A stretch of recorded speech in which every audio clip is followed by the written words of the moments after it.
Yeah, I was just gonna ask, this one doesn't have Nate's initials. Do we need Nate's initials on this one? Yeah. It's not. Try to make it fair. Or actually, it's all. Yeah. Hold on. Send me an email.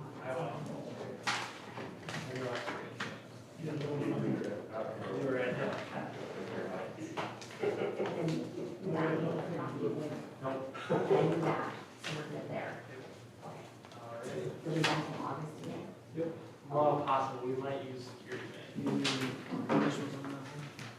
but not this time yet. Also, it's not done yet. What's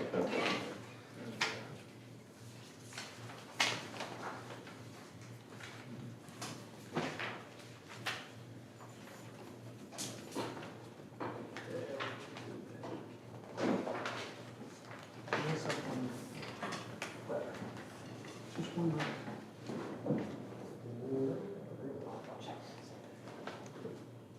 Make a reissue, that's okay. Avoid the first one. Here's the one that's up. Oh, yeah, there's another one. Unless, You tell us in Kirby? I can. Yeah. One out of 50, so it's gonna be. 47 something like that. Yeah, yeah, she got that, and then she. That's only 2%, right? That's also the only new. Then they're kind of the Oh, high school. Wait, I don't know where you're from. I know, yes. So, one for one. Not bad, that's pretty cool.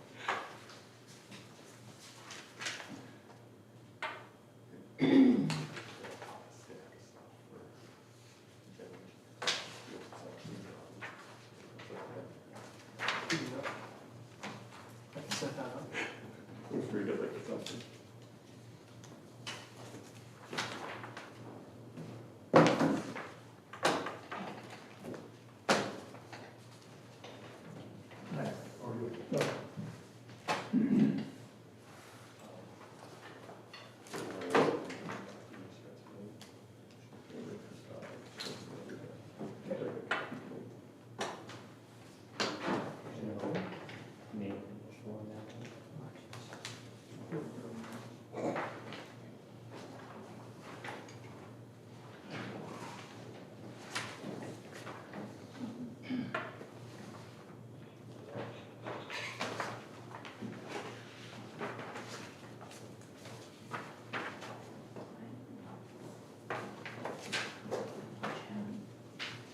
It's not the highest. Not even close. So, like, the commercial properties are higher than us. Oh, no, commercials are always, nobody uses water on commercial property. It's high even for an area. But My question is, how do you know, like, that that's not a water leak? Like, does Jen, yeah, do Jen or just Kyle or somebody like monitor that kind of stuff? I don't think so. not as close as we used to because we've been down, but yeah, we have leak detection. I feel like the system itself has like a thing, It'll alert us if there's unusual usage. it'll give you like, when you like look up the address, it'll say like leak detected like 3 gallons an hour. Is that Ion Water app thing? It's the same stuff. It'll, So we can look at your water usage and see by the hour. And you'd be able to if you have like water. Well, I had it at the old house, but I didn't reset it up when we moved, so. Cause I know Yeah, it's I a mean, if different somebody, I mean, number. the usual culprit is a leaky toilet. The flapper didn't close or something. So you'll see all night long, 20, 30 gallons of water per hour. Won't do that either. That's the easiest. So how many gallons an hour was I losing with my pool? Well, you weren't losing it, you were I mean, you know what I mean, like creating using. recreational opportunities for your children. At one point, we had 2 hoses going at the same time. So Yeah, Laura's it like, that's was a lot. fine way of saying a It lot. was a lot. It was a lot. Did you find out how many gallons yet? What, 1,400 gallons or something? How many, does it say on my water bill how many? It'll tell me how many cubic feet, yeah. It's in, I got it pulled up from the office, because I'm going through the whole register for the month, so. Thank you for your support. Yeah. Just helping out with Kyle's salary. That's all.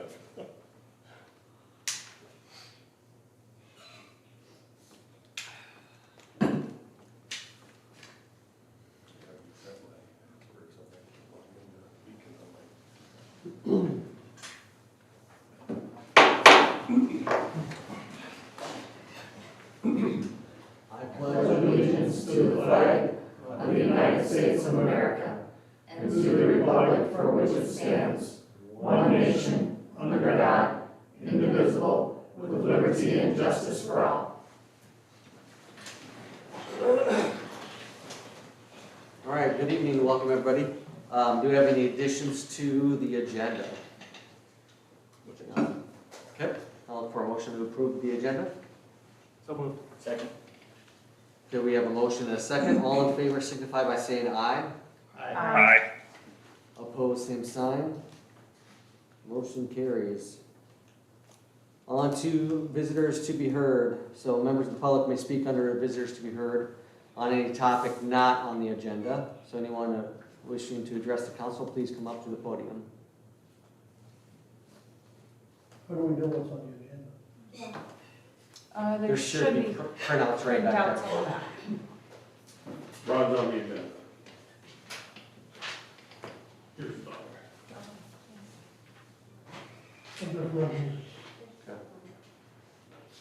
There's one. Okay. Anybody else for the family? There's this one too.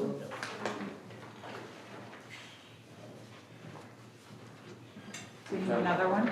I don't-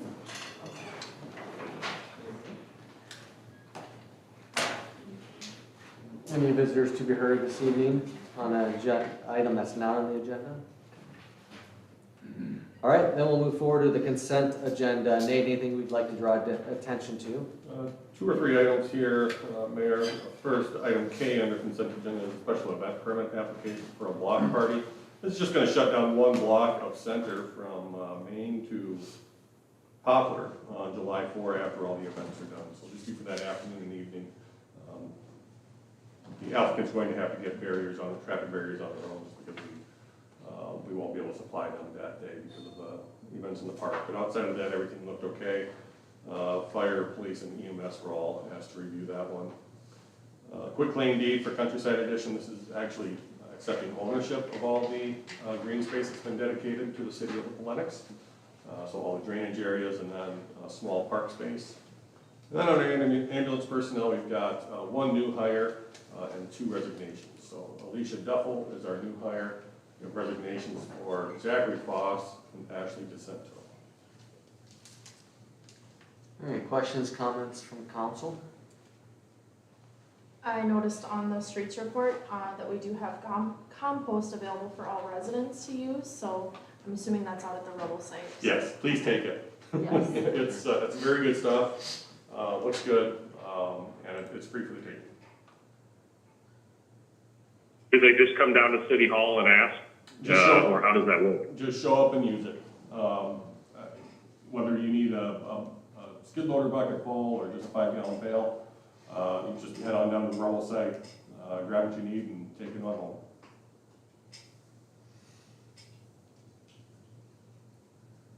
Any other questions, comments for the consent agenda from council? Pretty exciting to see the enrollment numbers in our Parks and Rec summer programs. That's looks like we've got a lot of a groundswell of folks involved. It's pretty cool. And in the summer reading program as well. Plus a magic show that 69 people attended at the library. That's quite a nice accomplishment. You have an art bus tomorrow, correct? That's right. So, my kids are excited for that one. Last time we had over 150 come to that one. It's hard to say what my favorite summer park and rec activity has been, but I think baton twirling, if it wasn't on it definitely wasn't on my bingo card for the year. But we had a number of kids that were really interested in it. The gardening thing turned out really well. I knew a number of kids that were in there. We had probably a dozen kids that morning I stopped by, so great participation there. That's great. My daughter's lettuce is thriving. My neighbor told me Thank she you, ate some Amy. already. Yes.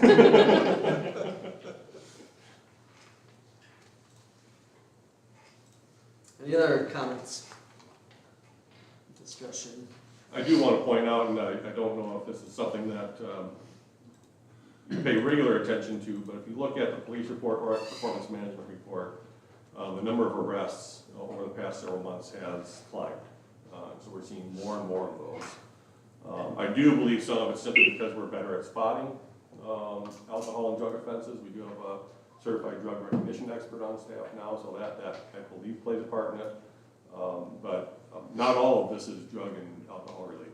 So just make sure you, encourage you to keep an eye on that as we go through the summer months yet. We have not hit our busiest month historically quite yet. That's usually July. And so we're already seeing pretty high numbers.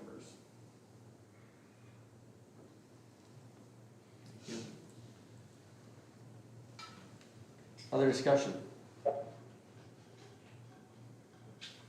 Okay, I'll look for a motion to approve that consent agenda. So moved. Second. Okay, well, motion and a second. We'll do roll call. Swear. Aye. Peterson. Aye. Vendura. I, Welch. Aye. Doherty. Aye. Teasy. Aye. All right, motion carries. There's no items under old business, so we'll go to 5 new business. We have Lincoln County Emergency Management Update. Harold Timmerman. Nate, you anything to say before Harold comes up? Oh, Harold usually gives us an update once a year on the goings on. Last year at this time, you know what was going on, so no update was needed. But Harold's here to give a brief update on emergency management. in Lincoln County. Just, like I said, Harold Timmerman, Lincoln County Emergency Management. I try and visit with each city council in the county on a somewhat regular basis, and you're my second one this year, so. Anyway, nothing major to report other than, last year during all that flooding, we used a new program called Crisis Track, which was put out or bought by the state. And it made it real simple to report damage. You know, Nate used it here a little bit. And the townships used it tremendously. You could go to a site on a gravel road and pull up the app on your phone or a tablet, hit start and walk from one end of the damage to the other, and it'll tell you what you need to fix that road. How much base you need if you need it, how much gravel you're gonna need, and what it'll cost. They're working to get culvert damages in that also, and I haven't heard yet. I gotta go to a training thing on it in the latter part of July to find out more about it too. But all of our townships used it. Some of our townships don't have a computer savvy person on their staff, but one township would help another to get them going, and once you get into it, it's fairly simple and easy to use. And now it's the only way we can do damage assessment should we have another incident happen again. So hopefully not, we don't need another declaration as far as I'm concerned. We've done quite a few since I've been emergency manager, so. Could maybe just briefly touch on sirens. We haven't changed our policy on sirens. If you want your siren exercise, which the city does, they call our dispatch center and tell them to set them off. That way, they know somebody's by each siren or can hear it. They're working 3 in town here, right? Yep. Yeah. And first one was over on 4th and Elm. Then I think the next 2 were by the water tower, so that's the way that all went. And we activate those for tornadoes only, not for severe storms. Now, Regan Smith and Sioux Falls has added a severe storm capability to their siren thing. So if you're in or near Sioux Falls and you hear the sirens go off and there's an impending storm, that's why. We chose to stay with just the tornado because if they go off too often, people don't pay any attention to them. And we've been criticized for not setting them off enough. Sometimes setting them off when nothing has been happening. We like it that way. And we're also getting into a new program called Regroup, which will notify cell phones. You don't have to download the app or anything. We've got over 16,000 cell phones loaded in the system already, so no matter where you are, if we need to notify you because of a hazmat thing, or a fire, or a road closure for any reason, or tornadoes coming, it'll automatically activate your phone. So it'll be an asset for us, and that way we can draw a line, a circle on a map if we need to isolate a certain area, to know that we have, everybody in that area notified, no matter if they're home or not. Is that just done through location services on your settings, or is it something the end user needs to do, It's something that's gonna notify your phone, no matter what. no matter what? You don't have to do a thing. Yeah. There may be something to download, but that information will be coming out a little later, so. But we're hoping to get that going later this summer. Sure. And so it's a company we're working with, and they do all the input of the phone numbers in there, so we don't have to do that, which is nice, so. And like Nate said, a year ago, we were fighting water up to our elbows, so. Ken got almost 20 inches of rain, and you had a little bit of stuff here go on, nothing major, but anyway, Ken was just devastated, and that's where the township roads around Ken. So we're hoping, and there's still some now that need to be fixed yet. There's one project on 274th, just east of Highway 11, where it got washed out for, maybe 3 city blocks. And part of it, about 100 feet, is about 30 foot down. So that's gonna end up being a triple box culvert, which then the county will maintain after that, because any structure over 20 feet, the county may assume responsibility for it, so. And if any time you have questions about anything, Nate's got my cell phone, if some of you do, and don't hesitate to call. You call my office, I'm in and out of there a lot, and I think that refers you to my cell phone. And two, I live just a mile north of town here, so I'm not too far away, and I'm still active on the fire department, so if there's something happening in town, I respond as a member of the fire department first.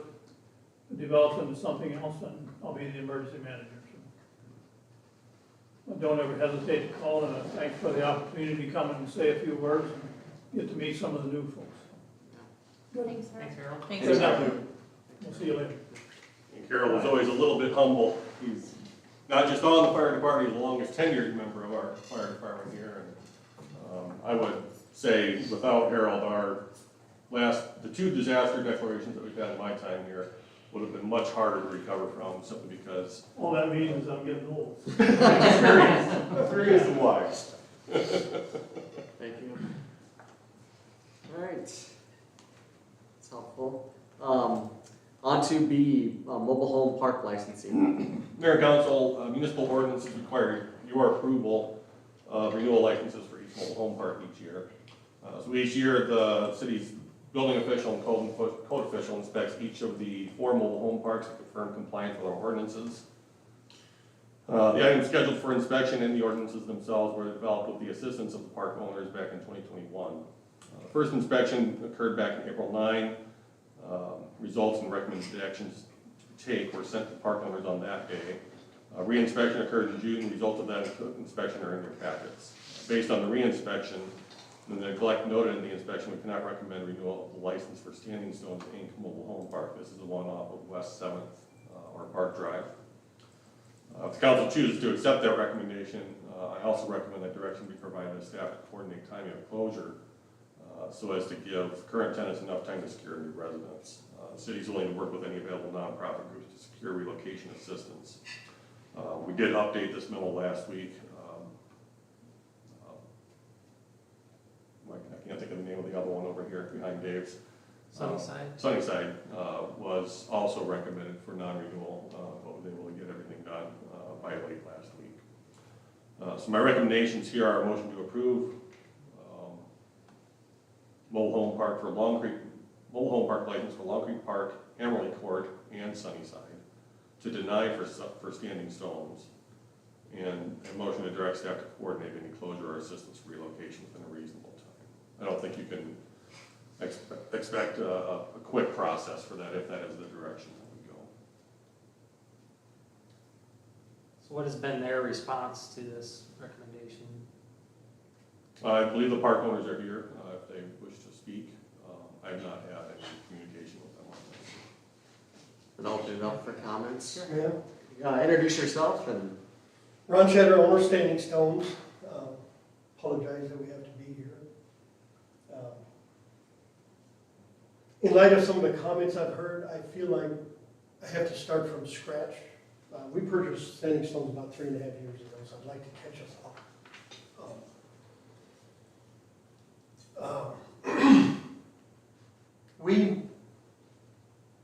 I'd like to first answer the question as to why mobile homes. I've heard some comments that people don't really like them. They prefer that they be cast out of the city. Some people don't see a need for them in the city.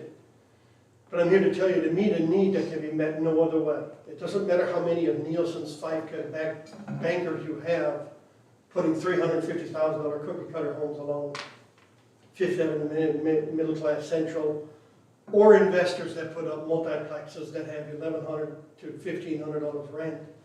They cannot meet the need for most of the demographic population that's in these mobile home parks. They either have no credit, they have no money, they are multiple family members that they can't fit into a 2-bedroom apartment. The next option is a home, and they have no chance of ever being able to afford a down payment on a home. Mobile homes are absolutely vital in any growing city. It is and of course inherent with that is, because it's the lowest income level people and the most desperate individuals as far as their daily struggle for survival. The inherent part of that is they don't look as nice sometimes as some of us would have them look. It's just a reality. People in that situation typically fix their needs first and then deal with their wants second. I guarantee you, anyone in those mobile home parks that you would ask would they prefer to live elsewhere in one of Nielsen's homes, they'd love to. When I first left home, I was 18 years old. I had no assistance from my parents. I lived in a mobile home where I got a job on a farm. It had mice running around. The only food safe was in the cupboard or in the refrigerator. I had no car. It took some time for me to get there. But I got out of that situation eventually. I was able to afford to move on. If somebody would have cast me out of that home at that point, I wouldn't have any other option. I'd have been living in my car. That's the reality of those people. If you cast them out of their home, the only end result is they become a burden to somebody else or whatever. My dad, fast forward several decades later, my dad, who was, he was never lazy in his life. His fingers were this thick from working. But he got Duprin's disease, which is a disease inherited from Europeans that hooked up his hands, or they closed up, he can't grasp anything. Forced him to stop working. My mom can hardly navigate steps. We ended up buying a mobile home in Sioux Falls for him and putting them there to live. They had no chance of affording any other life except in a mobile home. They had no chance to be in an apartment where they had to navigate steps. It just wasn't possible. Any maintenance that home needed that was extensive at all required our money. They didn't have it. They lived on SSI, and that's all they had. It is a reality for the elderly, for those that have too big a family, so that for the single moms, that's what our park is full of. For them to make progress is usually a slow process that requires patience. With that in mind, I'd like to tell you a little bit about what we do. That's my wife. We have a couple low-income housing complexes. One is here in Lennox. Basically, to qualify, you have to be either disabled or mentally handicapped or in extreme poverty to qualify to live in this apartment complex. In an apartment complex, we've been a direct victim of homeless people twice here in Lennox.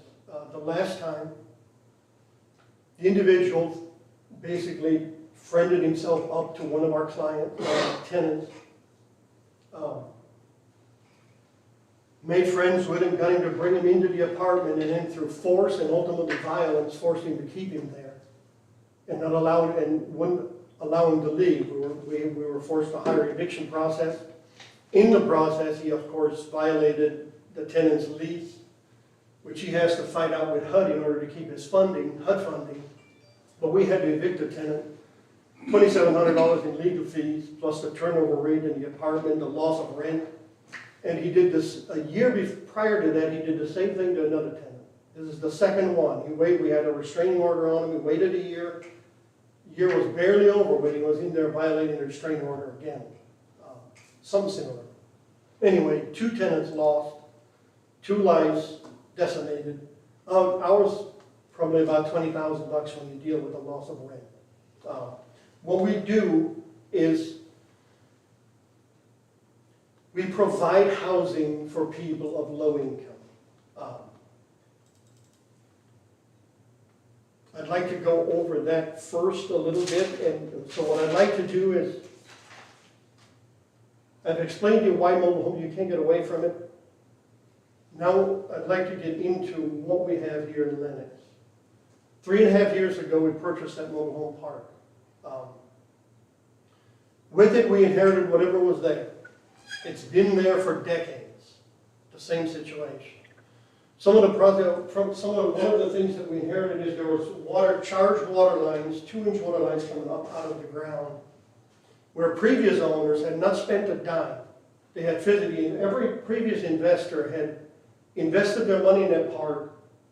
They had taken the money, fixed absolutely nothing. There were 2-inch charged water line coming out of the ground with a bay up on them. There's probably 6 of them. That, in the winter, it would freeze, burst, flood the park. Repeated, wasting money, water.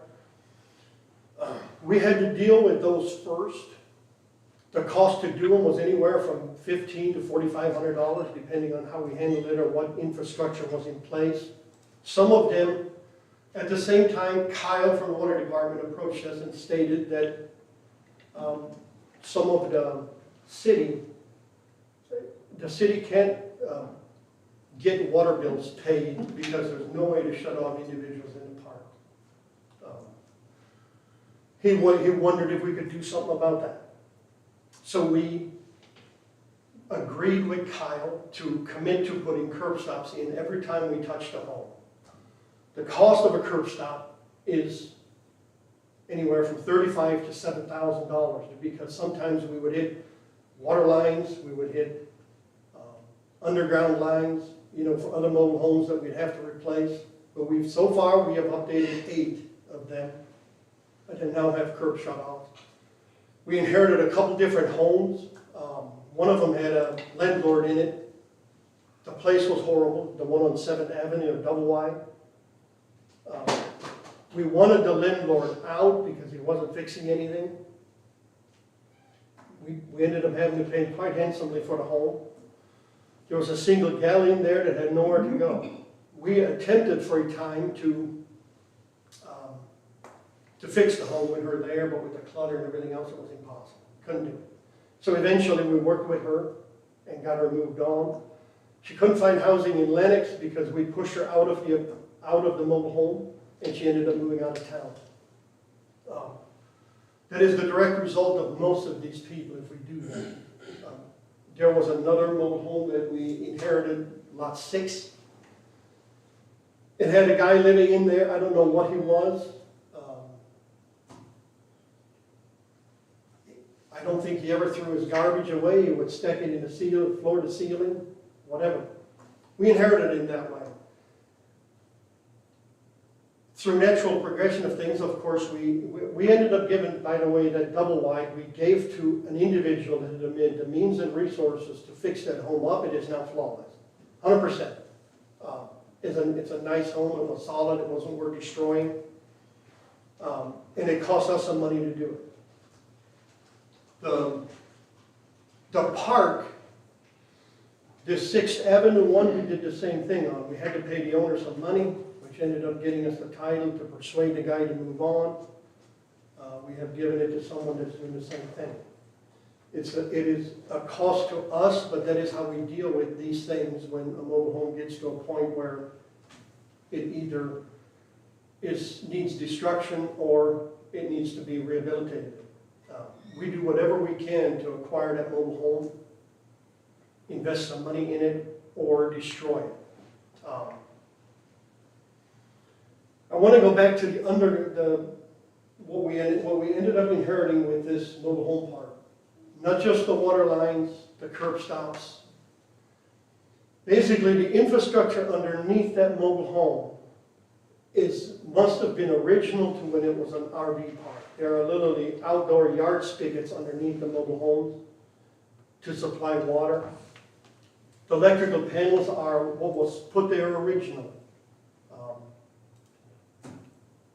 Back in, I don't know how many years ago. Not a single investor prior to this had made any attempt to upgrade any of this infrastructure to receive new homes and to fix the demographic in the park like that.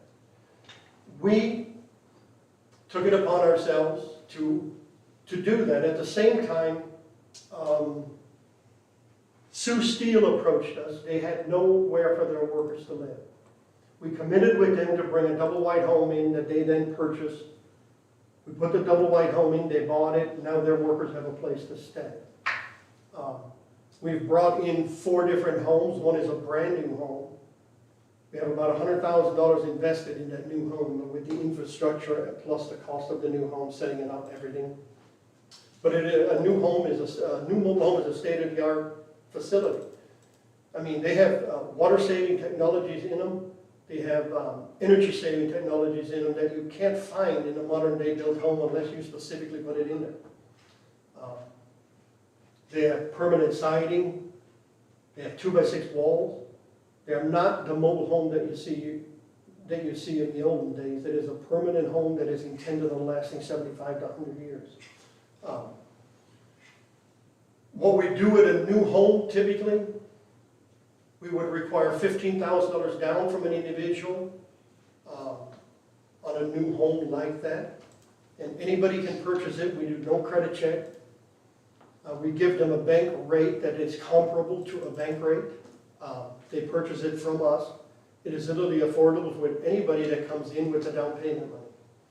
The 3 other homes that we brought in are very modern homes, very nice. We work with people as far as the down payment amount. We do everything we can to get them in there in a reasonable way. There is nobody else that can provide a home for that demographic than the way we do it. In total, in the 3.5 years that we've had that park, obviously we had to make a decision when we purchased the park, which we knew. We have no intention, we have not taken a single dime from it. You do the math. Just on the 8 curb stops that we've installed, approximately $300 lot rent, that's $50,000 a year. You do the math of how of the 14 homes in that park, 8 of them are sitting there. They have to sit there for an additional 8 years to simply, or 2 years, to simply pay us back what we have in the curb stops. That's it. The mobile homes, it's the same way. We retain ownership in that mobile home for anywhere from 5 to 12 years. So obviously, anything that we put in that park, we have a vested interest in the future to watch. Or to, you can guarantee if they keep ruining it, we will deal with it. If we were to go any lower than $15,000 as far as a down payment from anybody, you could literally back a trailer up to that mobile home, load the appliances in there, take the furnace and air conditioner out of there, and it would cost us $25,000 to put it back in, and you could leave. We simply can't do it in a more economical way. This is how we do it, that's what we do. We own or are involved in 3 different mobile home parks. I've dealt with city inspections for a very long time.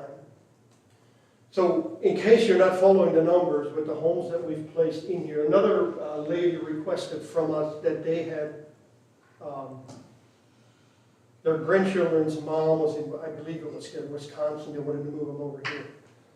We had to work with them to afford that mobile home. They couldn't do it. I have to approach this mobile home progress to update the homes and everything else in a reasonable way.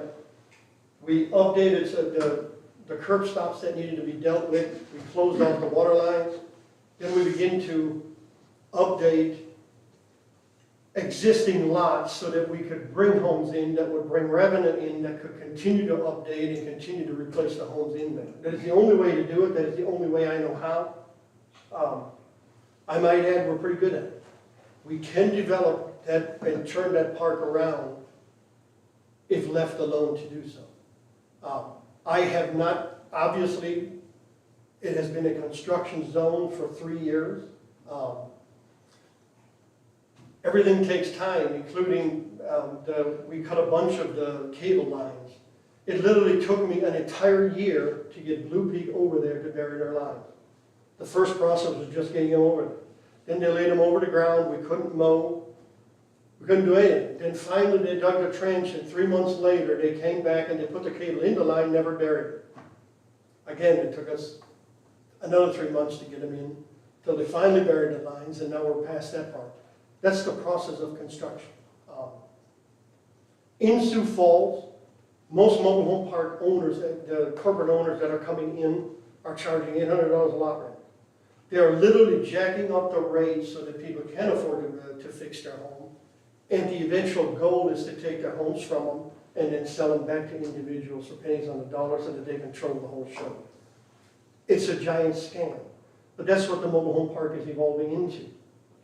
Our estimated position should be at about $450 a month. We're not there, we're not even trying. We understand the people that we have in this park have a very difficult time right now. Without us creating different opportunities for them to move into, and right now we have no homes available. We also found that we had 2 brand new homes moved in. We moved the second one off because everybody that was contacting us could not come up with a reasonable down payment amount. People wanted a home, but they simply didn't have the down payment amount. That's $15,000 for a $100,000 home. That's not a lot. Anyway, so we had to do this in stages to continue to generate revenue, but if you still haven't followed the numbers, you're looking at about a $400,000 investment in 3.5 years, of which we have no banks backing us. It's just me and my wife. This is money that we could have spent on a lake home in Okoboji. We chose to invest it in this city. And like I said, this isn't the first time we've done it. We've been involved in mobile homes for 2 decades. We know exactly what it takes. We have not shied back in any way, shape, or form from spending our money. We have not taken a dime from the city of Lennox and from those residents that we haven't triple invested back in that park. For the inspector to recommend that without as much as a conversation that we're unqualified to own a mobile home park or a license to operate in the city is grossly wrong. It's deeply hurtful, for one. And to the inspector that made that report, I would ask, what has he personally invested in the Lennox low-income housing? In a lot of times it is a sacrifice and it requires patience, and these people can't pay you back with money a lot of the time. Jesus said that the poor you will always have with you. I promise you, you will not get rid of them. You can try to push them out, marginalize them, whatever you want to do. The poor that we will have to have mercy with will always be there. To say that, I'm going to go through some of the inspection now. Mr. Christensen got upset with me about lot number 2 because it was parking on the grass again in front. I've had the conversation with lot number 2. He's never raised any issue with me, so I called him this time after he inspected the second time and finally parked up front. Why we have to deal with this again? And he mentioned something that he hadn't brought up before. He said during certain times of the year there's an evergreen tree right by where I park. I move my car forward so it doesn't drip on me, on the sap. The tree releases sap, so we moved it forward. Last week I destroyed the tree. It cost me $1,000, but what's the big deal? He has no excuse now. We did tell him, and he agreed, we provide 2 parking spots per home in that park. The second deal is on the new home, number 13 that we brought in, he wanted to see more gravel. Prior to this inspection report, we had scheduled a home that was to be brought into lot 19 in the first week of July. And we was gonna have the contractors there anyway, so I didn't do anything when I saw that number 13 needed more gravel. But because of how upset he was, I scheduled it last week. I couldn't get first rate over there. They will be there next week to make sure we have the gravel. But the cost to me, the difference is $1,500 because I have to jump right on it instead of waiting till I have the contractors over there. So those are the, and now to deal with the homes in the park. I'll start with number 18.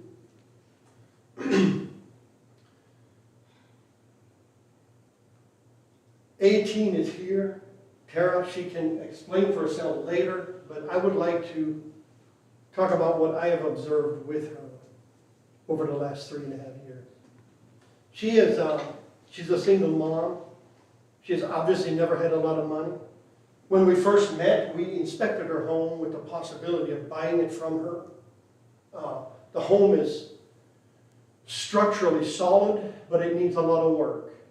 And we determined at that time, based on the expenses we had, to deal with the park, the upgrades that needed to be done, that we were not willing to buy it at home from her to update it. The best case scenario for that home is whoever lives there to slowly fix it up. It is a solid home, it can be done, and she's been doing it. This spring, early spring, late winter, she had a pretty catastrophic event in the middle of that really cold spell. Her furnace broke. When the furnace broke, she had to move in with someone for 2 weeks. She did not let us know. As a result, the water lines underneath the mobile home froze, and it froze the infrastructure underneath the home. Which, for me to go over there and deal with it in the middle of winter then, which had she told me, it would have made a difference in time before it froze solid and burst. It would have cost me a hell of a lot less money. I made the decision at that time to add that one of those curb stops to it, so it added to my expense above and beyond what it was. But dealing with it, between $5,000 and $7,000 when I had the curb stop in there. It was directly due to her negligence. In it, at the time, we tore her skirting apart, we tore her gas line apart. That's taken some time to put back in, so the contractors have been in and out. Her water lines burst in the home. Based on the construction rubble that I have seen her take out of that home to fix since she's come back in, just fixing what froze inside that home has been a financial burden that I'm sure she doesn't want to bear. I could be upset with her, but I'm not. Everything that I've seen from her has been she's done everything she can, has been put in a very bad situation by this furnace dropping off in the middle of winter, and it's cost everybody along the way a lot of money. She's still dealing with it. To this day, I don't know if she's fixed her furnace. I believe she still has that to fix before winter hits. I don't know. She can answer that. So, in my mind, for me to put any further burden on her is unreasonable. We have helped her. She had a broken down fence that we destroyed completely with contracting equipment. There's trees that were wrapped around the fence. We've removed those that were hurting her siding. And that's the other thing. In Sioux Falls, in mobile home parks, if there's a tree on your lot, it's the responsibility of the homeowner. We've removed an additional $10,000 worth of trees here that have affected siding and park conditions. We've not charged a dime to a single tenant. I've never gotten on her about this beyond making her aware of what it costs to do this. I don't believe it's right to put any further burdens on her right now. In the 3.5 years, she's always had something to deal with, and she doesn't have the money to keep up. But there is coming a day when she will, and she is catching up. If this city wants to force me to write an eviction on her and to destroy her from the home to gain my license, I'll do so.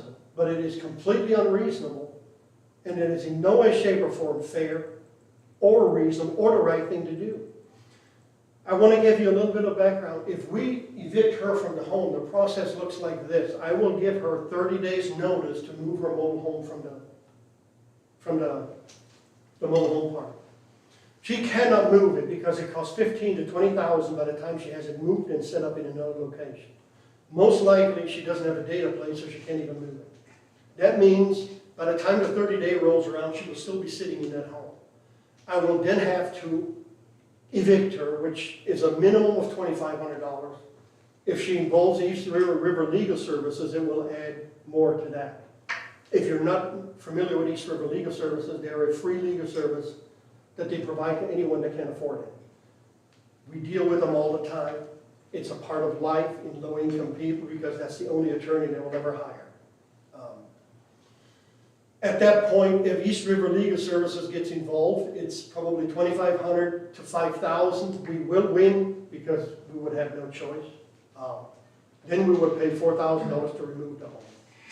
That's the expense burden on me after the $400,000 that we've already committed and have spent, and after the improvements we've made to the park. That all the previous inspectors rubber stamped the approval of that this investor is worthy of having a mobile home park license. In the previous decades, no problem. We come in, we make these improvements, and we get rubber stamped that we're unfit to hold a mobile home park license in the city. That is, I would think, the way we do it, maintaining a vested interest in the mobile homes that we actually do put in, of not sitting here and simply taking money from the park people and never improving the neighborhood, never doing anything to do anything. We have changed 30% of the homes in that neighborhood into modern homes. That's incredible in 3.5 years, by any demographic. I would like to deal with number 5. Next is wait a minute. Number 18. When I asked Kyle, what can we do to keep Tara in the home, his position was,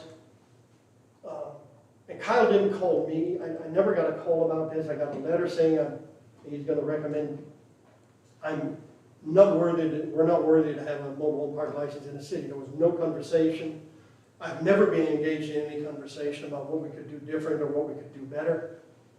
It is simple. I had to reach out to him, and I wish I wouldn't have. I wish I'd have just come over here because that conversation was very upsetting.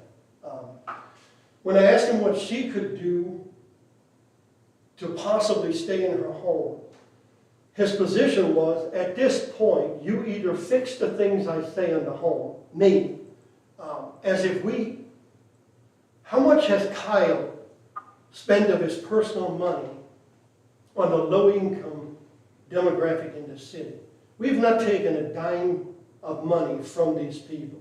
Or he wanted the roof replaced because he says it's patched, unacceptable. He wants the siding replaced, and he wants the skirting replaced. And then he wants to apply for a warrant to go inside and search her home. I have never heard, we have been involved in the condemning and destruction of almost a dozen homes over the decades that we've been doing this. We have never had the city come to us and say, if you want to retain your license, you will do this, or you're not worthy to do it. You will evict 3 people from their home, or you're not going to get a license, ever. I've never had a conversation like that. They have never been involved in us making a decision to destroy a home. It has always been us with patience with the homeowner, coming to a mutually accepted solution, or we offer them eventually some money when the furnace breaks down, they can't move enough to get their down payment on their next place, and we move them on then we destroy it, we don't have a legal fight on our hands, everybody's happy. Just so that we understand the dollar amounts of what the inspector's conditions are, the roof on that deal is probably $8,000. Because they have to grind all that deal off, put all new coating on, it's an expensive process. The siding she only put on a couple of years ago. But Kyle stated that he went up to the window and he could see the siding was leaking in places into the window. He walked up to the home. Again, obviously I'm not on the Lennox Council, I'm in charge of the city, but I've never had an encounter where an inspector walked up to a home to find fault. In Sioux Falls, when the mobile home park inspectors drive through the park, they don't stop. They observe what they see, and they with mercy make judgment on these people because they realize a lot of them don't have money for something like that. The siding is an additional $8,000. Just the material for skirting is $2,500. There's no possible way she can come up with this money. That means the only solution for us to get the license is to evict her, which is a $7,000 cost to me, and it benefits absolutely no one. No one. She will become a burden on her family because that's the first place she'll go. And so will everybody else that we evict from that park. Right now she has a home. Like I said, I'm not here to fight with the city. I can do this if that's what we're forced to do. Number 12, I'll speed up. Number 5.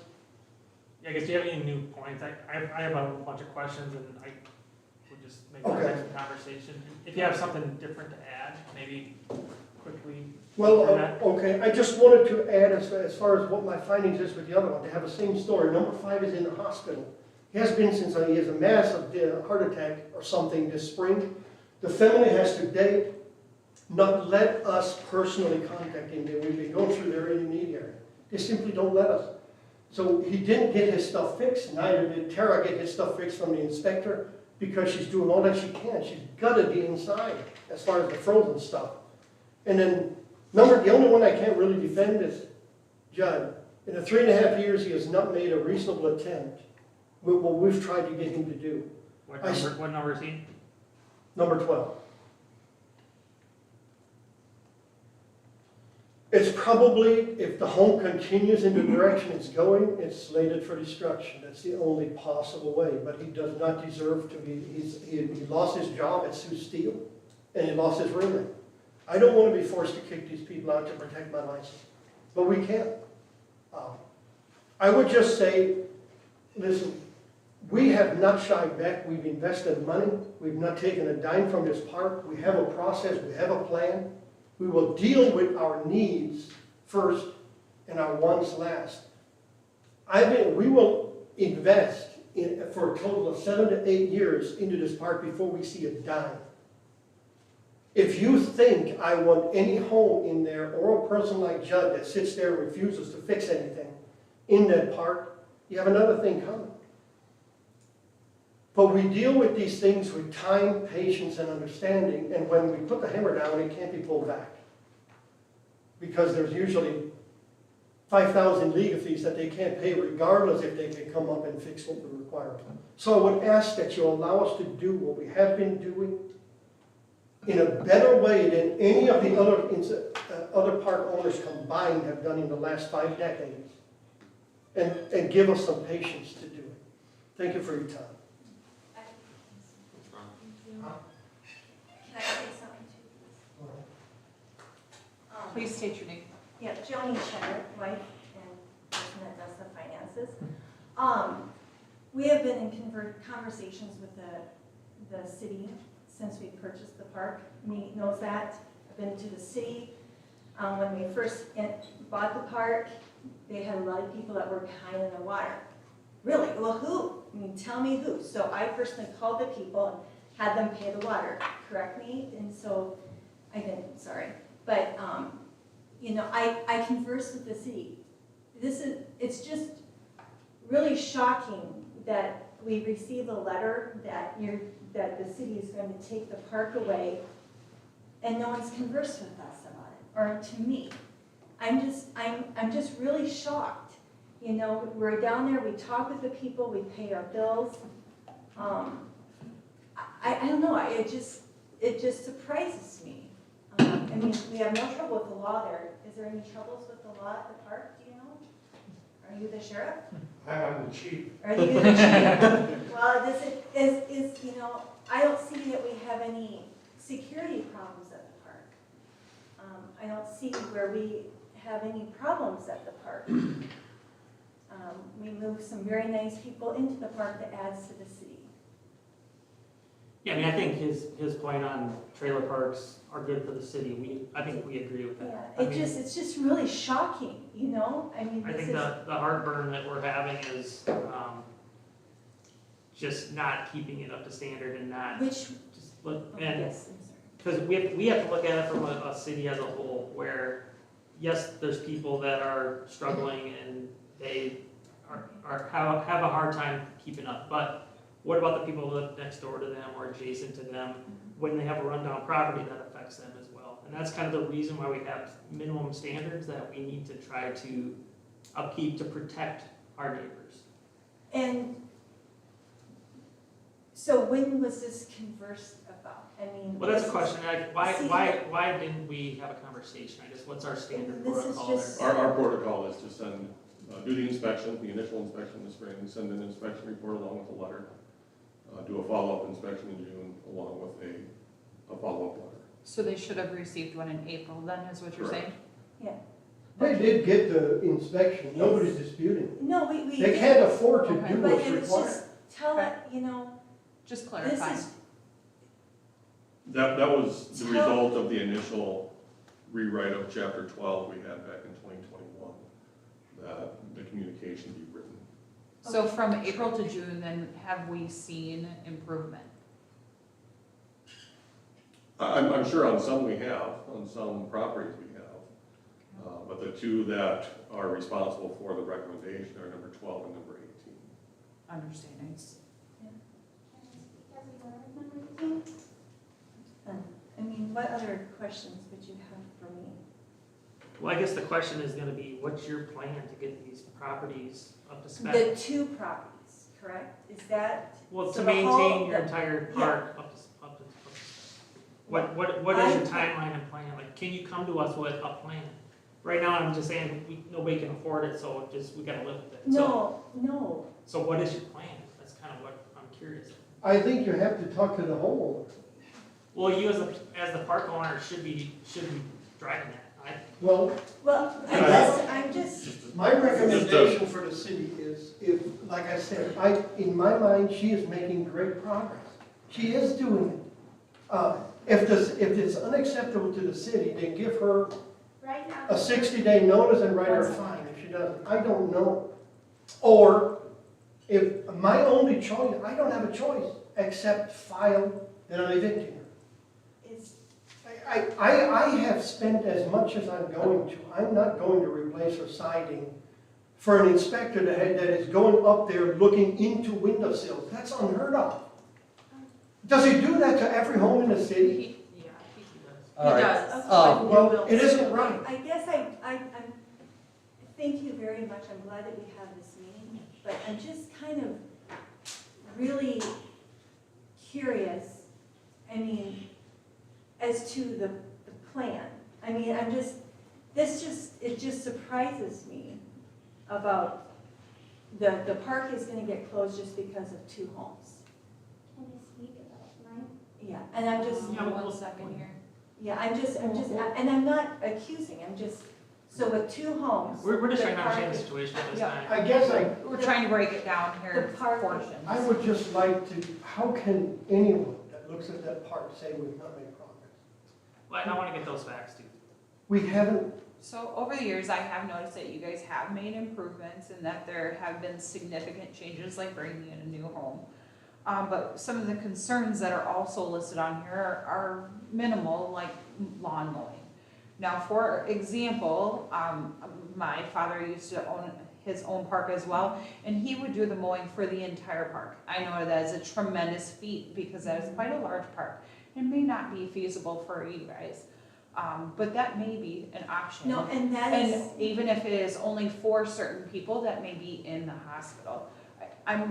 What I'm bringing up is, I'm curious, are you working with those particular owners to try and find a mediation point? with people that don't mow their yard, or Well, that's Some of the just- reports are long grass weeds. Long, it was So- Right. 15, it was number 15, like long grass, the last report. There are a few of them. There's a Yes, couple. because then I called, Four well, it in just had total. rained, and so, Well, yes. yes, it happens. Yeah, I mean, yes, and so I called them, they mowed, you know, Okay. and we do have one, number 5, that is,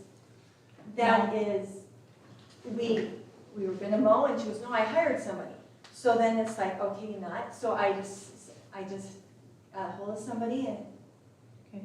we are really good owners, this is just so And so, surprising to Just me. that- now kind of advances where I'm wondering, have you spoke with the homeowners, like number 18 with Tara, to see if there's something that you guys could work out? I know that you can't quite afford it to pay for it yourself, and neither can she, but I'm wondering if you were to fix it, if there were to be a plan for her to pay you back. Oh. I do want to mention, whenever there's a situation like this in Sioux Falls, the city has programs to help someone to apply for either grants or low-interest loans, or there are charitable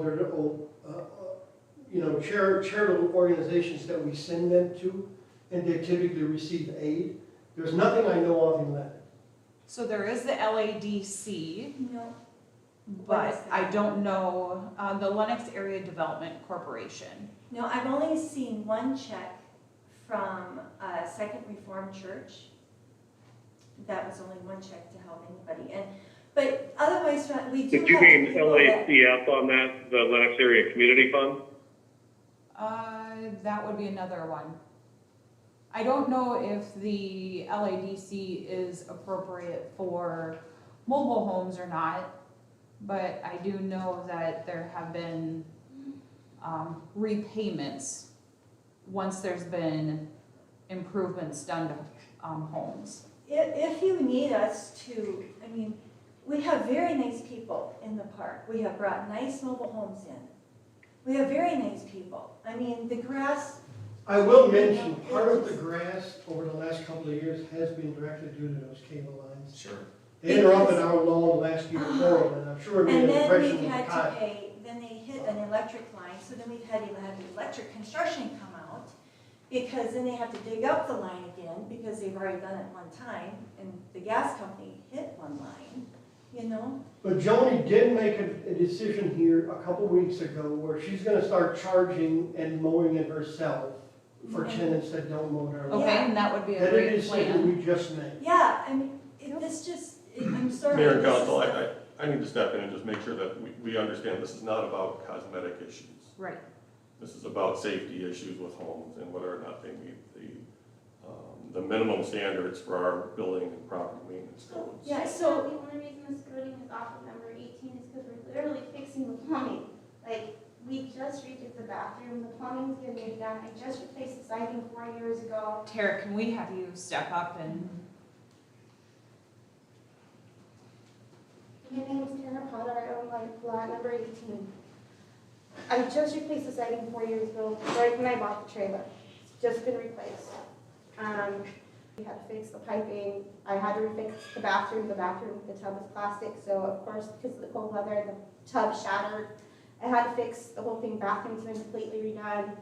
The pipelines underneath the trailer were in the process of doing it, my plumber couldn't get under there the last 3 days because of the heat wave. But as soon as he's done, we're putting the skirting back on. As soon as he's done doing that, I have the caulking and stuff to caulk the outside of the trailer and screw down what's coming up from all the wind blowing and whatnot from the nasty weather we've had. The roof, I just patched it last summer. My daughter was just diagnosed with severe schizophrenia, so I'm kind of dealing with that whole issue. I'm doing everything I can.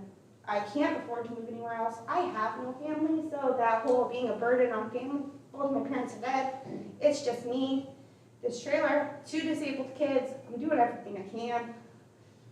It just needs time. How much time do you think you need? By next summer, I can have the roof I just need until, you know, my taxes come, you know, we do tax season again, and then I fix the roof. I'm doing what I can for the plumbing right now, and the skirting, and the stupid siding.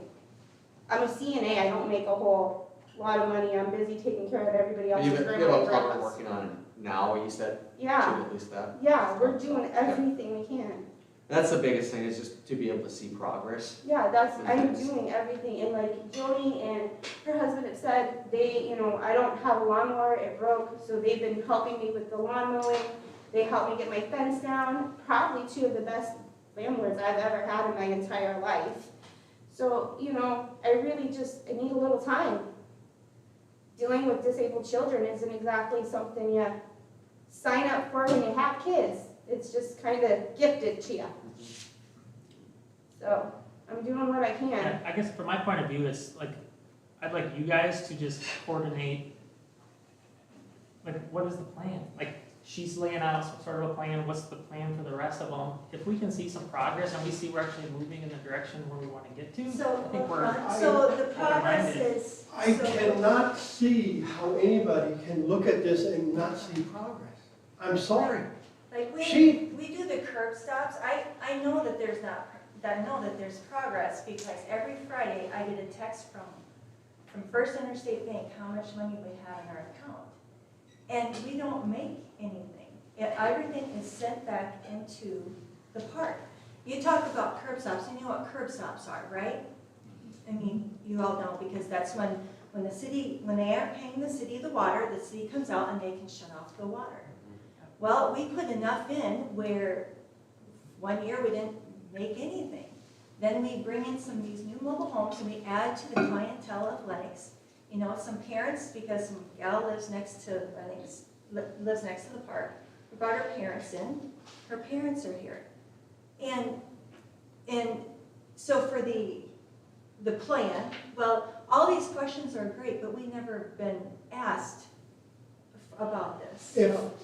If progress, if we look at progress, right? I think any judgment that we make from our level for somebody like her should be, what can we do to keep her in her home, right? At this point, the progress she's doing is fixing the inside, the frozen pipes, frozen toilets, everything that froze. Plus she has to fix the furnace before winter. I am simply saying, from my perspective, it's an unreasonable burden. When the plumbing is done, the skirting will go on. Have some mercy, that's all. To say that she hasn't had enough to hold is incredibly callous. Yeah, we're not debating that. I can see you guys have, obviously you've invested a lot. Well, and in we've this. improved it. I mean, Yes. we did curb stops. We have Kyle on our phone. I call the city, because I'm done with water. Perfect. You know, I converse a lot. I mean, this just surprises me that we're even talking about. So when you got the such letter in a- April, why sit here for 3 months and say nothing? Why didn't you come in and have a discussion? You're saying he didn't go and talk to you, why didn't you guys come in? They came to us and made sure that we were doing repairs on our homes, and we were working on it. They gave us a proper amount of time to do the repairs that we could afford at the time. Why weren't you communicating that to Kyle? To who? To Kyle? The inspector. Well, I have never had an inspector react to me that way. I've always we've dealt with a lot of inspectors. And for one to go where I don't even want to go there, okay? To be clear, we have never requested action on eviction on any property. He did. No. Yes, he did. That is an option that was given to you. It is not something we would recommend. I was there for the conversation. Well, it was an option that was given to But me. it's up The to other you, but it's option not is I don't something- get my license. I don't get it. Or I pay for the repairs myself on somebody else's home. And that included a new roof, new siding, and new skirting. Nothing else was the option. He was very short, very abrupt, and wanted to end the conversation. I am telling you, we have a plan for this, and it's needs first, one second. I would like a perfect neighborhood. I'd like to deal with our home. We can't do everything. I will give this council this commitment. Listen, If you don't want me involved in this city, we will put the park up for sale after you restore our license and we'll resolve this issue. I am fine with that. We have given everything we can as reasonably as we can. I don't understand why we're being browbeat like this, considering the investment we've put in here. But I'm fine leaving. If the criteria is the standard that this city has accepted for 50 years, simply look at that park. They never did anything. These homes didn't dilapidate to a condition in 3.5 years that I should be told you either fix them, evict them, or you have no license. And then show me progress beyond what you've made. She has made progress. She hasn't fixed some of the ones that we would like to see as far as the outside visual aspects of it that are offensive to those of a little higher, but it is not. I'm done. We really enjoy the city of Lennox. We think it has a lot of options. But if there is some recommendation to us in order to keep our license, what we need to do, then let us know. But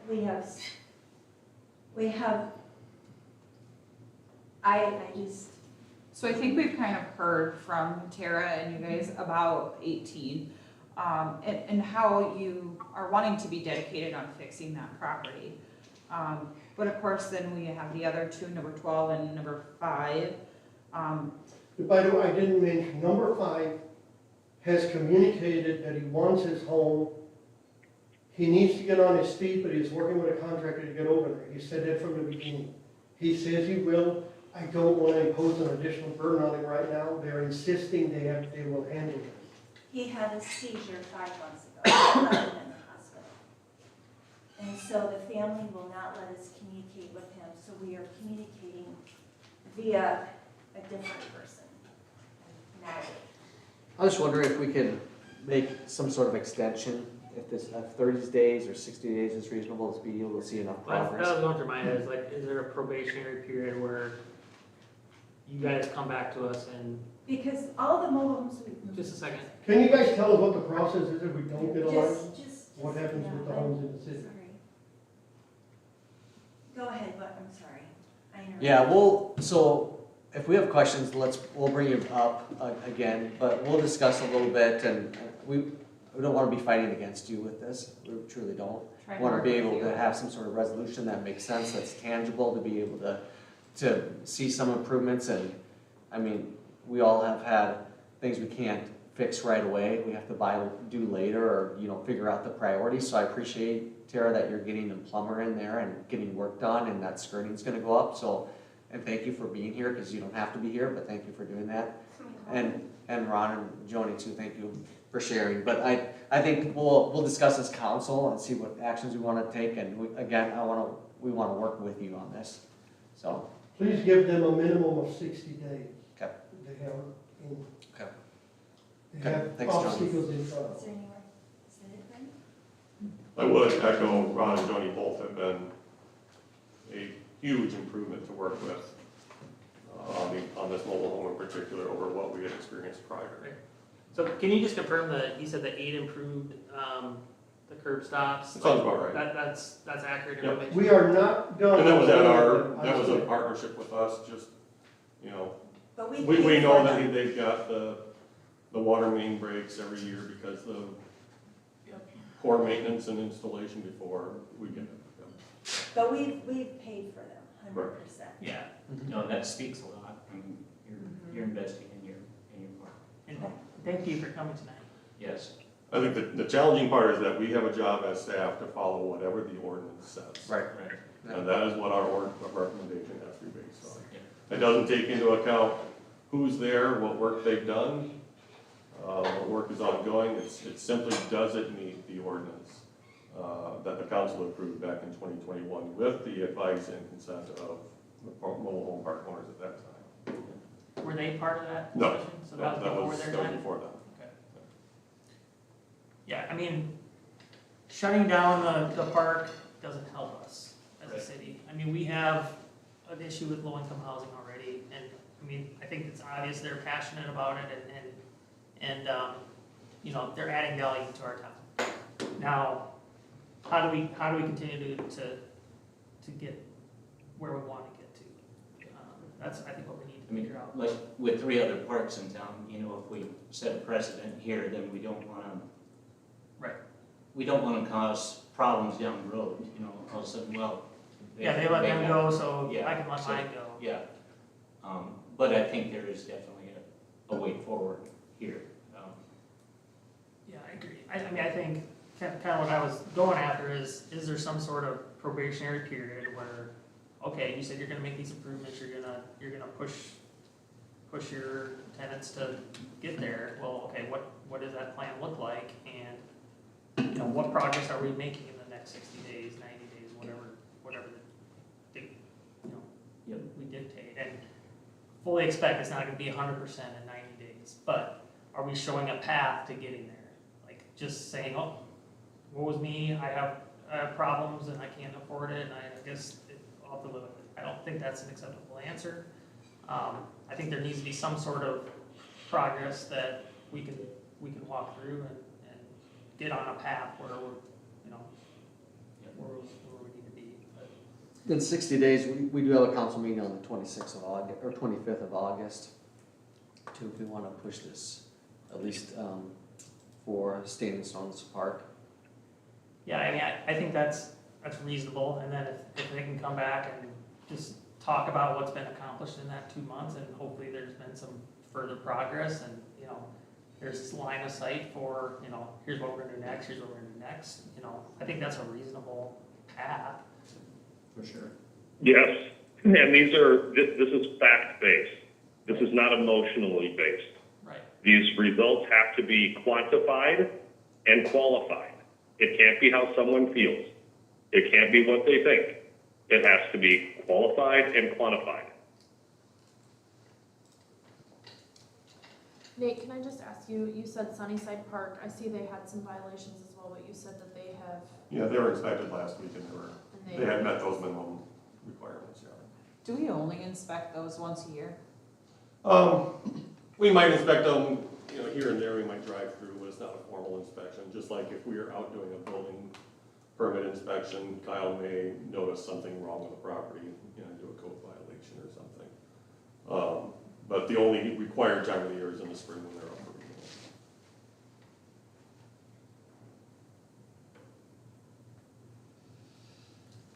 So to kind of build on what Bill was saying, what do we want to lay out as quantifiable results?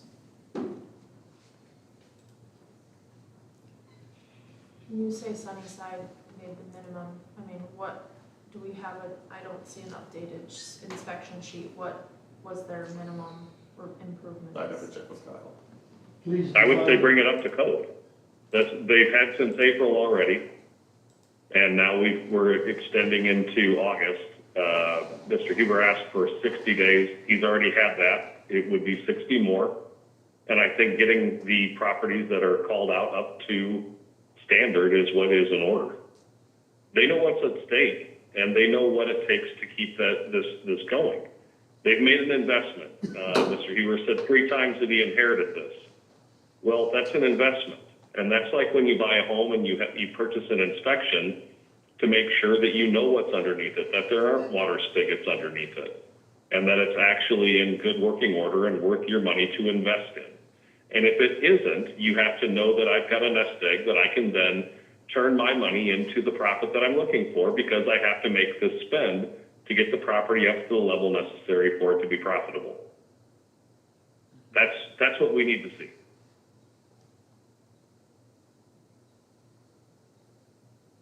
No, I agree with Bill. So we can still have a motion to approve the mobile park license for Long Creek and Hammerley Court. And then you want to, I'm not sure what the motion looks like necessarily for, and Sunnyside Park, sorry, for Standing Stones Park, just to be able to offer them a 60-day extension. I guess I'm with Lauren when I questioning Sunny's side and making sure that some of these, lots have a lot of comments, making sure that we've met all the criteria versus majority. Yeah, none of these will meet all of the criteria. Just like no home in town will meet all of the criteria. Every home in town, myself included, and all 7 of you, we will find a code inspection or a code violation if we look hard enough. Okay. I don't know what it's going to be, but we'll find something. The issues that we're noting on these inspections are the more serious ones. When you've got skirting missing, you've got risk for rodents and those kinds of things. You have the same when you have grass and weeds, but that's really not what we're after here. That's more of a temporary thing. When you've got the skirting that's been missing for 6 months, that's a problem. Is there a temporary solution? Those kinds of things I think are reasonable to pursue. So can we just quantify those, like Bill was saying, so skirting is definitely a must-have before we would, It's got to be closed up. is there anything else that we want to call out? It looks based on the inspection that there's some weather-type issues for these 2 homes, whether it's roofing or siding or both.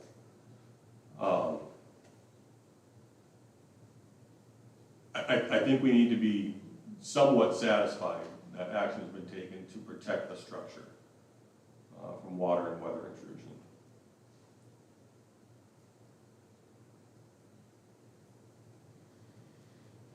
What does somewhat satisfied mean? You know, if it's something where they need to put the siding on, has a permit been pulled to do so? Has temporary protection been put up, whether that's sheathing or otherwise? Has some Right. action been taken to protect the structure from that intrusion? Let's define that so it's not ambiguous. Temporary weather protection.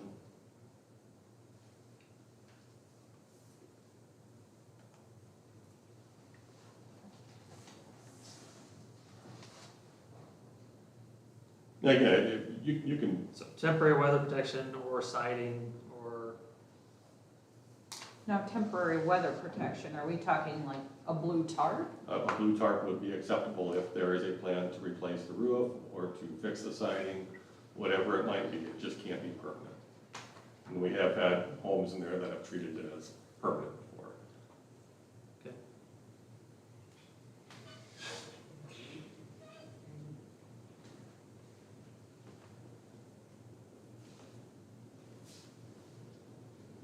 And do we think 60 days is the appropriate amount of time to get up to that level?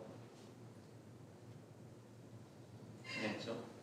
May I speak? Sure, yeah.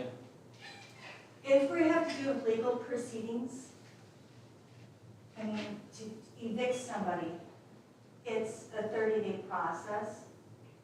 And then after the 30-day process, if they answer, you know, I don't know if you guys have ever evicted somebody.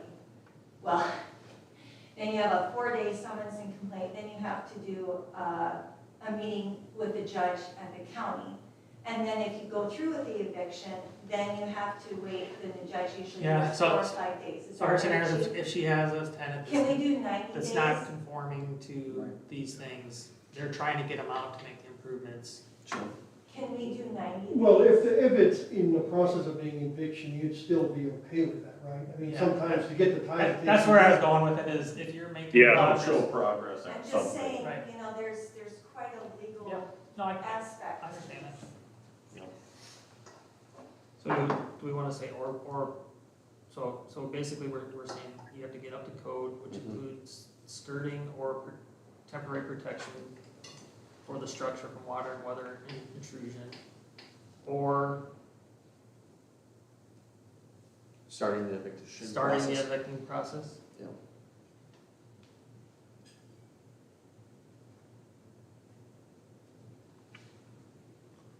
I would caution against including the eviction process in there, just that's not really something that we have any authority over. State law doesn't give us any authority in that regard. But you certainly could treat it as a I'd be qualifying how do we cover that scenario? I can see their point of view of like, hey, we've given our tenant every. I think we simply count that as, they're trying to make progress, that's. Progress. Yeah. Right, simply progress. Yeah, but I don't think we should Okay, make any recommendation one way or another, that's entirely a legal decision, that's up to them. right. Okay. How do we follow up on all that? As far as, for example, 18 being questionable for health and safety reasons. There's two ways, someone can let us in, or we can inspect it with an administrative warrant. Those are the only two options available to us.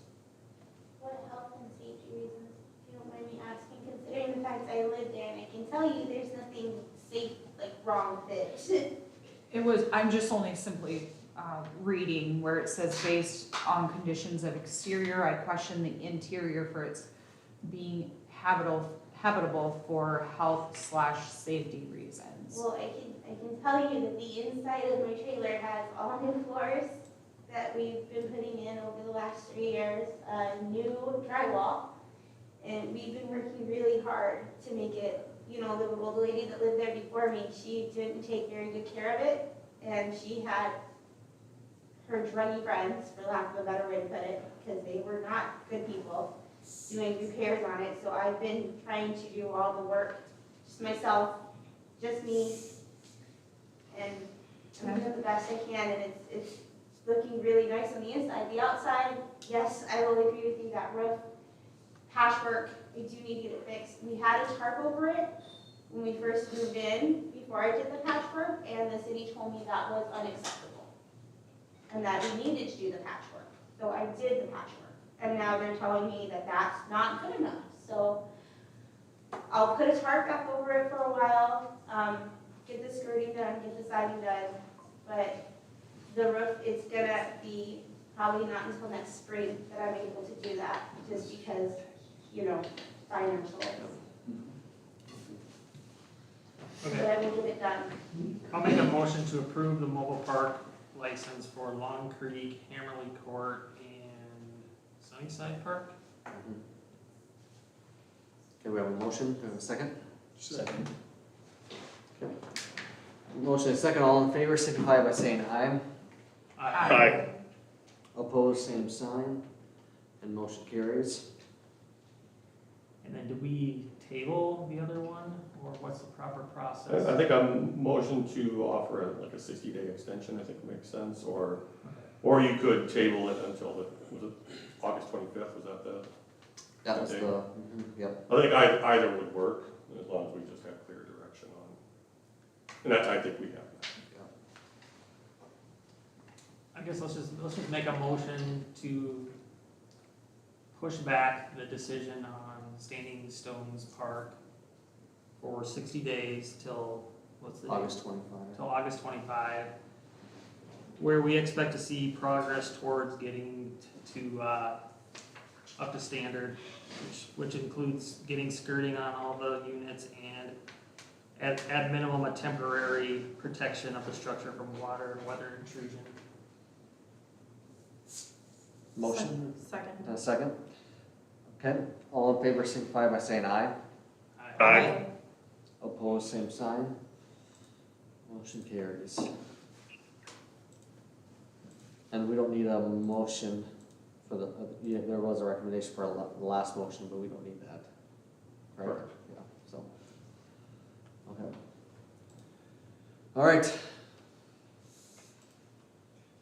you for that. Let's move on to item C, Oriole Avenue funding package. Mayor and Council, we've, as you know, we secured significant grant funding to reconstruction of Oriole Avenue for next year. So basically, we've secured about 75% of the cost of this project. At this point, we're ready to move forward, but we need to fund our share of that project, estimated about $575,000. Mitch does believe that's on the high side right now, just because we think we are going to scale back what we need for utilities on this, won't be much. So really, we've got two options here that are laid out. I'm not going to go into a ton of detail here, but the first is to use the existing fund balance from Second Penny, use $575,000 of that. Even with what we've got planned for this year and this, additional expense for next year, I would still put us at probably over $500,000 for fund balance at the end of next year if we go this route. That's more than a year's worth of reserve, it's closer to 2 years. Again, that makes some assumptions of what we need to spend next year for ambulance and police vehicles, a few other things, but we should end up okay, assuming that nothing happens to sales tax and we don't see a major change. The other option is to use sales tax bond, which was our initial plan. Our debt service for that fund is about $275,000 a year right now. It'd probably be around 5% for a 30-year amortization on this one. So we'd probably be closer to $300,000 a year in debt service there. That's a bit of a high ratio. It's not like we couldn't do it, but the closer you get to what we're pulling in every year, the more difficult it becomes to actually fund it if something goes wrong. Obviously, if you keep a healthy reserve, that's less of a concern. But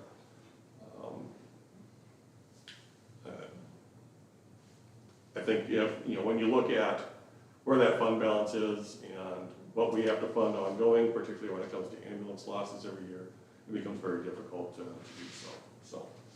Then the last option is to combine that. Maybe use some cash, a smaller sales tax bond, reduce our impact on a cash level as well as on our annual debt service. So option 3 is the least risk. I'm fine with that. I'm really fine with all of these. It's just in terms of comfort level, the hybrid is probably the best, assuming that we can get a good rate on a smaller loan. Are we thinking like 50-50, or what kind of percentage were you? I'd probably just look at 50-50.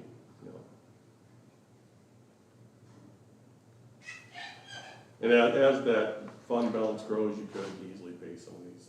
We're 5 years into our first sales tax bond starting next year, so we advertised those first 2 at 10 years. We should have gone longer. But by 2031, I think is the last year of debt service for the Boynton Avenue sales tax bond.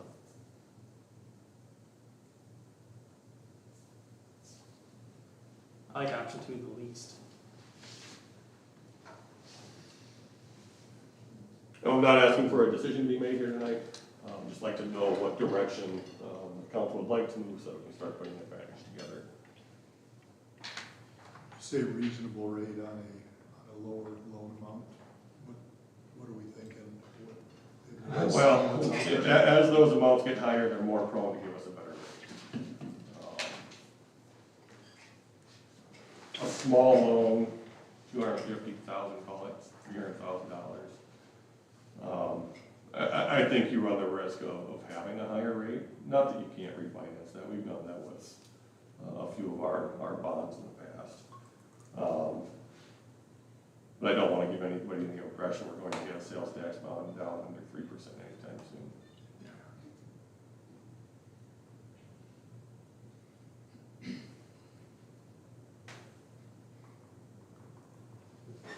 When do we have to finalize this? We could probably get started on, Mitch is working on a work order already to get going on design. We need to get this thing moving if we're going to bid it in January or February. Yeah. I would say we need a decision on this by this time next month.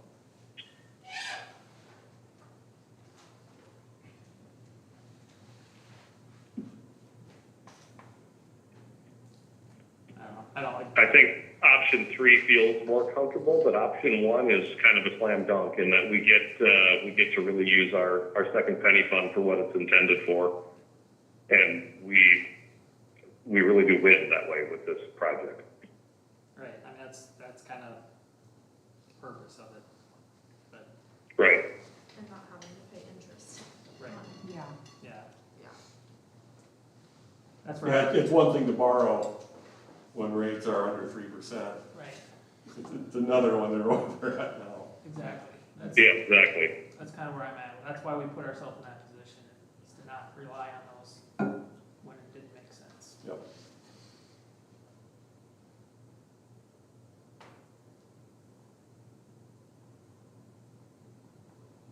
Do you want to make a decision with this, or just any other questions or comments? Thoughts? If we were to make a decision, do you need a motion for that decision? I just need direction tonight, just that the general consensus is a certain direction, so that then we can put together, probably be a funding resolution, that we'll bring back to you at a future meeting.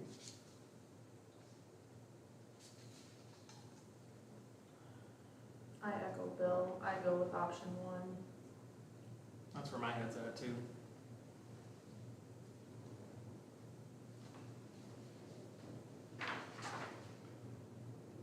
Hearing any other- No. Being new on council, I'm a little struck on it, but Yeah, and I think like, there even is if we more. pay the full thing, It- our fund is it still in a makes better sense. spot than it's been historically, maybe. Oh, yeah.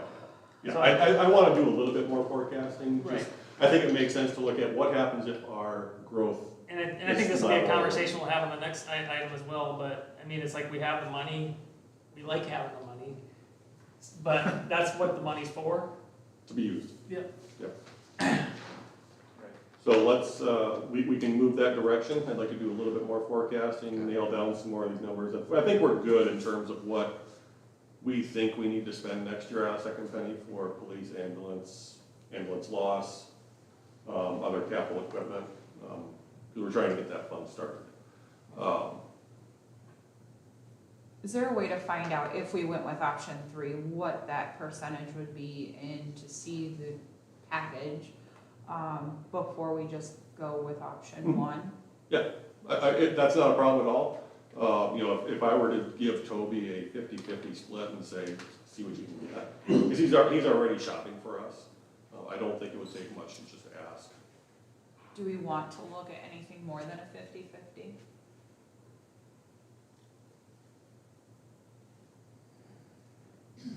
Maybe just get a little insight of like, is there a minimum or a maximum where you get a, like, is there breaks? Is there any kind of defined breaks? Like if it's 300, it's, you Where's know, the an extra decision point? percent, you know, I mean, Yes. that might be helpful, but.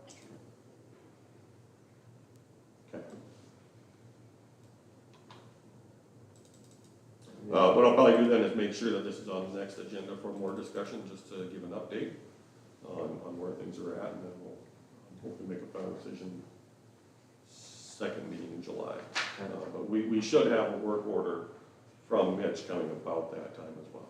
But we should be able to, well, check back, we've gotten the funds, I think we've gotten the funds from DOT or not, or if that's a reimbursement account, so. Okay. Good on that. On to D, Lewis and Clark Regional Water System Expansion Funding Package. It's a very similar question, but not quite as time pressing. So this is just an idea here so Toby and I were going over what we had traditionally planned here way back when we approved the extension for Lewis and Clark, was to fund it with a water revenue bond, which is exactly how we paid for the first Lewis and Clark water system. So we'll pay through that through the next few years. I think we got 5 years left on that loan yet. We'd probably be looking at about $90,000 in annual debt service, a surcharge of probably $6 to $7 per person on average. So you'd be adding a new surcharge, knowing that we actively took away wastewater surcharges earlier this year. So a new water bond would increase those again, even though you'd still see an overall reduction from what it was. A new option would be to fund the project with an interfund loan from the sewer fund. So with proceeds from the Department of Corrections, we're in a position where we could actually lend money to ourselves at whatever rate you want. It could be zero, it could be market, whatever. We could charge no interest, keep the debt service at about $50,000 a year, and just fund it with interest earned. I think there's more work to do here yet. We've sketched it out on a small spreadsheet that makes certain assumptions with and without the prison. So if the prison does connect to our wastewater, then I think it's far more possible. If it doesn't and rates change significantly, that does change our ability to pay that back. Now it's also the council's discretion whether it is paid back. You could, there's nothing that says an interfund loan has to be paid back. It's done fairly frequently. I just want to get this conversation started, so we have some clear direction by August, because it'll take probably 2 months to finalize everything that we need to for that project. And our first big payment's going to be due in January or February of next year. It'll be $180,000 if I remember right. The other good side of this is that we can draw from those funds as the project happens. We already have a payment schedule for the project over the next 5 years. 100 and some thousand due next year. I think it's 300 and some due the year after that. So you could already start, you're not out this chunk of money right away at 1.4 million.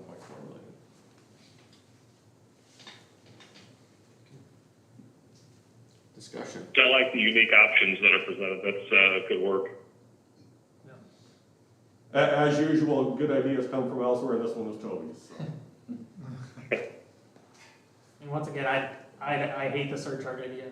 Like, I don't wanna add surcharges. I think we have this money we can be creative with, and I think we need to be creative with it. I agree, I hate taking surcharges away and then slapping them back on, even though it's for a different purpose, it just And defeats. correct me if I'm wrong, the but like, we're treating that as our reserves for the sewer fund, right? And the reserves are intended to pay for projects. There are 3 or 4 different reserve accounts in water and sewer usage. One is for rate stabilization, one is for capital improvement, one is for, I probably shouldn't look at you on this one, because you just saw this for the first time. But there's 2 others. And again, we're working with HDR, we'll be in the near future to figure out to what extent are those flush, and do we have some wiggle room? And there's, some of this we simply can't know until the state decides where Perlin goes. Right. We don't know until the state decides where Perlin goes whether we're going to need to spend $2.5 million on an aerated mixing tank at the wastewater plant. Yeah. I think that's impactful to this discussion. Agreed. Significantly impactful. Agreed. Which is July 7th, correct? No, it's gonna Or be 8th. later. It's gonna be later. Later. So they were planned, so the next meeting is in Sioux Falls on July 8th. The plan was to have a special session on July 22, but that's been pushed back to an undetermined time, so. Yeah. I mean, I think some version of the new option is what we should do. This is palatable, is what I'm hearing. Yeah. Mhm. I think so. Yeah. Keep in mind, the resolution we passed back in 2019 for funding infrastructure does inform how we're gonna, there will be surcharges on future projects, so. If that's something we specifically want to avoid in policy, we need to start having that conversation, because after Oriole Avenue, we're probably looking at a significant storm sewer project or drainage project again, so. Okay, thank you. Next is E, City Council Retreat Consultant Selection. Mayor and council, we will hold a 2-day retreat here later this year to discuss goals and objectives for the next year. Recommended an outside consultant. I did get 2 responses. One from Rick Melmer of RBM Consulting. Rick, I've known for a while now. Got to know him during Leadership South Dakota when he was the executive director there, but he's got a long history of education and other leadership in South Dakota. Rick is gonna do this for $1,500. Paula Jensen knows Lennox as well. Some of you may remember Paula from, she facilitated the economic development planning process back in 2021. So she's through the Dakota Resources, a group that we've worked with for a long time and trust quite a bit. Their proposal was just over $6,000, so big difference in cost there.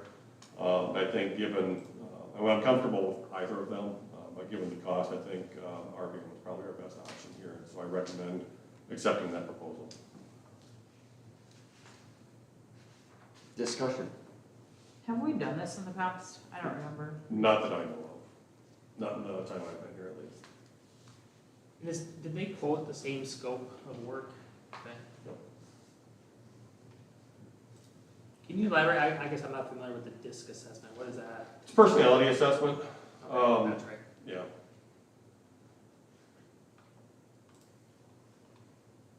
I know I've had it. you ask me, I could probably find it again, where I Yeah. fit in that circle, but it'd take me some time. Yeah. No, I think Rick would be good. I'm familiar with him as well. I think a number of us know Rick and solid.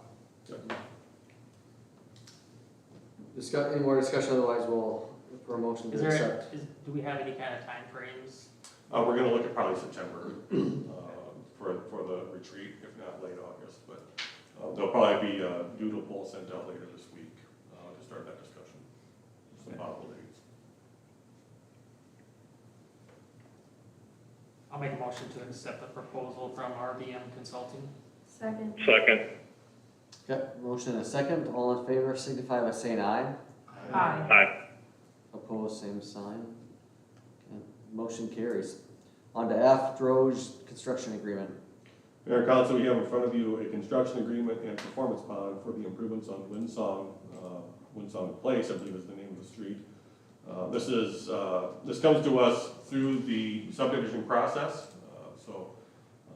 For those of you that haven't been through that process, it's pretty extensive. You go through a preliminary plan, there's construction drawings, engineering submittals that have to come to the city engineer, so on and so forth, that have to meet all of our design standards and subdivision regulations. So we've made it to the point that we're ready to exercise and execute a subdivision construction agreement with the developer. So as a part of that, in our subdivision regulations, there's an appendix called the subdivision construction agreement, so a standard agreement. We do have a signed copy of this now that came in today, so that's why it's just a blank one that you have in your packets. But that's unchanged from what's actually signed.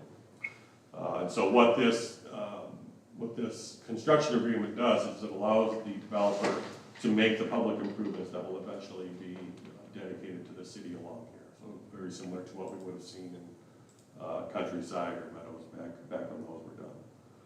That needs to be accompanied by a performance bond that assures us that the work is going to be completed, and if it isn't, then we can draw on that bond and make a claim against that bond, which is something that no developer ever wants to have, because it's a black mark on their history. So, spoke with city engineer today. We also have the plat ready to roll, so we recommend approval of the agreement, and upon approval, then we can authorize the plat and have that recorded as well. Am I reading this correctly, that they have to have this work completed before June 20th of next year? It's on the bond. Yeah, a bond will last about a year typically, so. And if they don't have the work completed in that time? We would require them to pull another bond.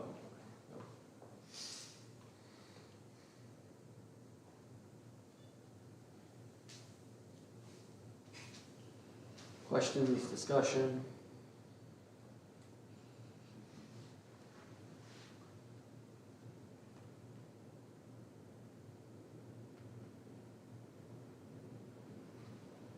And nothing has changed from those preliminary drawings so far that we know of? I mean, because we had approved preliminary. Right, planning and zoning approved the preliminary plan, and then it came to council for the preliminary plan. After that, it's construction documents and engineering submittals. There are always minor changes in those. I think there were some adjustments made on, it might have been on stormwater detention, if I remember right, to make that more practical. And that was between the school's property and this Yeah, property? I believe the school approved a drainage easement to facilitate that as well. I vaguely remember a discussion of sidewalks. Was that resolved? Yeah, they'll have curbside sidewalks, which would match the potential eventual sidewalks along Winsong if that happens.